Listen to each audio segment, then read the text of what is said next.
Praise the lord. ఈరోజు Bible వాక్యంగా ఇర్మియా గ్రంథము 17వ అధ్యాయము 17వ వచనాన్ని చూసుకుందాం. ఆపత్కాలమందు నీవే నా ఆశ్రయము, నాకు అధైర్యము పుట్టింపకము. దేవునికి స్తోత్రం, మహిమ కలుగును గాక. చూడండి, ఇక్కడ ఇర్మియా దేవునికి ప్రార్థన చేస్తున్నట్లుగా మనకు కనబడతా ఉంది. ఆపత్కాలమందు నీవే నా ఆశ్రయము. అయా, నాకు ఎన్నో శ్రమలు ఉన్నాయి, కష్టాలు ఉన్నాయి, నేను ఇబ్బందుల్లో ఉన్నాను. అయితే నీవే నా ఆశ్రయము, నమ్ముకొనదగిన సహాయకుడవు నీవే. మరి నాకు అధైర్యము పుట్టింపకము, నాకు ధైర్యాన్ని ఇవ్వు, నాకు శక్తినివ్వు.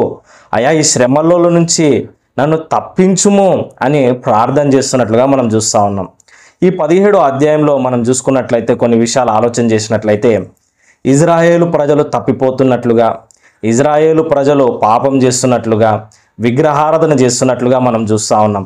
అయితే దేవుడు వారికి బోధించుమని, వారికి ప్రకటించుమని, శ్రమ రాబోతుంది, మీరు మారు మనసు పొందండి అని ఇర్మియా ప్రజలకు బోధిస్తున్నట్లుగా మనం చూస్తున్నాం. శరీరులను ఆశ్రయించు వానికి మరి శాపం వస్తుందని, మరి నరుని ఆశ్రయించక దేవుణ్ణి ఆశ్రయించాలని అన్న యొక్క వచనాలను కూడా మనము ఇక్కడ చూస్తూ ఉన్నాం.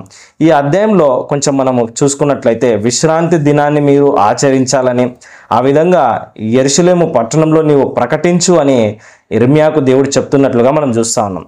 ఇర్మియాకున్న సమస్య ఏంటంటే, దేవుని మాట విని దాన్ని ప్రకటించడమే. ఎందుకంటే ఆయన ప్రకటిస్తున్నప్పుడల్లా ఆయనకు శ్రమ కలుగుతుంది, ప్రకటిస్తున్నప్పుడల్లా వ్యతిరేకత కలుగుతుంది. ప్రజలు ఎవరు కూడా ఇర్మియాని ఆహ్వానించట్లేదు కదండి. జనరల్గా వాక్యం ప్రకటిస్తున్నప్పుడు, సువార్త చెప్తున్నప్పుడు కొన్నిసార్లు మన వ్యతిరేకత వచ్చే అవకాశం ఉంది. కొన్నిసార్లు సంతోషంగా వాక్యాన్ని వింటారు, అది మంచిదే. అయితే ఇర్మియా యొక్క కాలంలో ఆయన చెప్తున్న ప్రవచనాలన్నిటికీ కూడా, దేవుని వాక్యం చెప్తున్న సమయంలో అంతటా కూడా వ్యతిరేకత వస్తూ ఉంది. మరి ప్రజలు అతన్ని వ్యతిరేకిస్తూ ఉన్నారు, కొన్నిసార్లు అతన్ని చంపాలని కూడా చూస్తూ ఉన్నారు. ఎన్నో ఇబ్బందుల్లో, శ్రమల్లో మరి అతని సేవా జీవితంలో ఇర్మియా ప్రార్థన చేస్తూ ఉన్నాడు.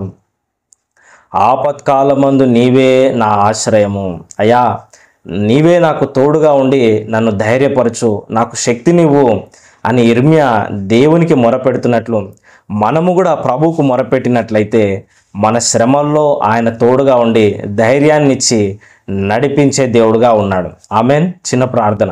పరిశుద్ధుడైన దేవా, ప్రేమగల తండ్రి, ఇర్మియా యొక్క సేవా పరిచర్య జీవితంలో ఎన్నో శ్రమలు అనుభవించినాడు. అయితే అతనికి నీవు ధైర్యం ఇచ్చినావు, శక్తినిచ్చినావు, ముందుకు నడిపించినావు. అటు రీతిగా మాకు కూడా శక్తిని, ధైర్యమును, బలమునిచ్చి ఆశీర్వదించమని, దీవించుమని, మమ్మల్ని పోషించుమని, ముందుకు నడిపించుమని మా ప్రభును రక్షకుడైన యేసుక్రీస్తు నామములో ప్రార్థించి స్తుతించి అడిగి వేడుకొనుచున్నాం తండ్రి. ఆమెన్. God bless you. నేను ఎలీషా అబ్రహాం. ఈ వీడియోని లైక్ చేయండి, షేర్ చేయండి, సబ్స్క్రైబ్ చేసుకోండి. Thank you.